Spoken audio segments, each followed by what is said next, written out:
একবার কি তাকিয়ে দেখেছেন? একবার তারা নির্বাহী কর্মকর্তাকে বলেছেন, একবার মহিলা সংসদ সদস্যকে বলেছেন? বলেন নাই, শুনতে পাইনি আমরা। আপনারা জানেন বিগত কিছুদিন পূর্বে বাংলাদেশের প্রতিটি সংসদ সদস্যের নামে গ্রামীণ অবকাঠামো উন্নয়নের লক্ষ্যে 20 কোটি টাকা করে বরাদ্দ দেওয়া হয়েছে। আজকে যারা আমার ইউনিয়নের অভিভাবক আছেন, যিনি আমার বর্তমান চেয়ারম্যান মহোদয়, যিনি আমার গগন্ড ইউনিয়ন আওয়ামী লীগের ইউনিয়নের সভাপতি আছেন, যিনি সাধারণ সম্পাদক আছেন, আপনাদের তিনজনের নেতৃত্বে এই ইউনিয়নের সমস্ত কিছু পরিচালিত হচ্ছে। আজকে আমি আপনাদের সন্তান সমতুল্য আমি প্রশ্ন করতে চাই, আপনারা তাদের মাননীয় সংসদ সদস্যকে বলেছেন এই 20 কোটি টাকার আমার ইউনিয়নের ভাগ কোথায়? আমার ইউনিয়নের মানুষ তো কাজলা দেয়, আমার ইউনিয়নের মানুষ তো ট্যাক্স দেয়, ওরা রাজস্ব দেয়। কবির বলছেন মঙ্গল ছড়ি যদি আমার এক মা অসুস্থ হয়ে যায়, দুর্গাপুর নিয়োজিত যেতে যেতে হয় লাশ হয়ে যায়, না তো ভালো হয়ে যায়।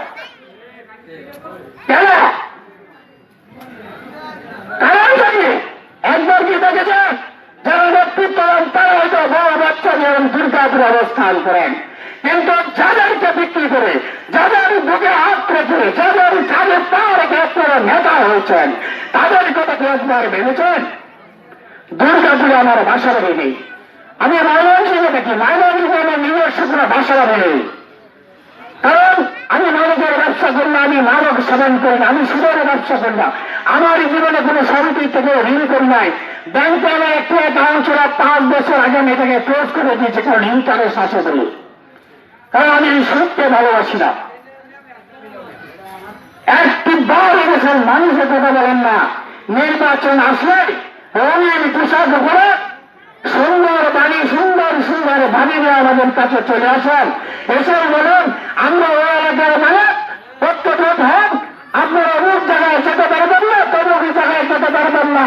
আমি আপনাদেরকে বলতে চাই, আমার পদ্ধতি যুগে আপনাদের যাদের কাছে আমি পছন্দনীয় হয়, যার ভালোবাসা অর্জন করতে পারি, সে আমার পাশে থাকবেন। আর যারা পাশে থাকতে না পারবেন, আমি তাদেরকে শ্রদ্ধা করব। আমি অঙ্গীকার দিয়ে যাই, নৌকাতে আপনাদেরকে কেউ পেতে পারবে না। আমি নৌকাতে জোর করে প্রতিনিধি হব না। যদি প্রতিনিধি হতে পারি আপনাদের ভালোবাসা, যদি প্রতিনিধি হতে পারি আপনাদের দেশ, আমি প্রতিনিধিত্ব করবো আপনাদের গ্রহণ হয়ে। আমি আপনাদের নেতা হতে চাই না। নেতা আর লিপসা, নেতা আর লোক, নেতা আর লালসা আমার নেই। কারণ যদি তাকে আমি জানি এবং বিশ্বাস করি, ঢাকা শহরের পোস্টারের সামনে যদি জোরজোর করে একবার একটা যে কোনো দলের মাইক্রোফোন একবার 2 মিনিটের জন্য হাতে নিতে পারি, আমি একবার বক্তব্য দিলে আমি নেতা হয়ে যাব। কিন্তু তার বিনিময়ে আমি পাবো যে আমার লাশ হবে ঢাকার বনানীতে। আমি বনানীতে শুতে চাই না, প্রিয় এলাকাবাসী, আমি এই বাড়িতে শুতে চাই।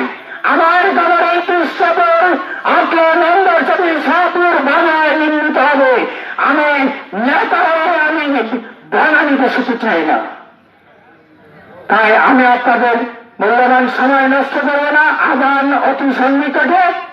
আমি আপনাদের কাছে একটু অনুরোধ রাখবো, সারাটি জীবন আপনারা ভোট দিয়েছেন, নেতা দেখেছেন, নেতৃত্ব দেখেছেন, কে কি দিয়েছে তাও দেখেছেন, আপনারা কি পেয়েছেন তাও অভিজ্ঞতা অর্জন করেছেন। সুতরাং শেষবারের মতো আমি আপনাদের কাছে অনুরোধ রাখবো, আমি অর্থের দাপটে নির্বাচন করব না। যদি অর্থের দাপটে নির্বাচন করতে হয় তাহলে আপনারা বললেন প্রতিজন ভোটার 5,000 করে টাকা চাই, অঙ্গীকার চাই, ভোট দেবেন না, আমি টাকা দেব। কিন্তু নির্বাচনের পর দিয়ে আপনাকে লজ্জিত করতে পারবো না। সুতরাং আমি টাকার বিনিময়ে প্রতিনিধিত্ব করতে চাই না। আমি আপনার ভালোবাসা নিয়ে, আপনার স্নেহ মা মমতা নিয়ে প্রতিনিধি হতে চাই। কারণটা কি জানেন? আপনার মা আমার মা অসুস্থ হয়েছিল, আমি যেন কাঁধে করে দুর্গাপুর হসপিটালে পৌঁছে দিতে পারি। আপনার সন্তান স্কুলে না গেলে আমি যেন আপনার সন্তানের হাত ধরে স্কুল পর্যন্ত পৌঁছে দিতে পারি। আমি সেই নেতৃত্ব দিতে চাই।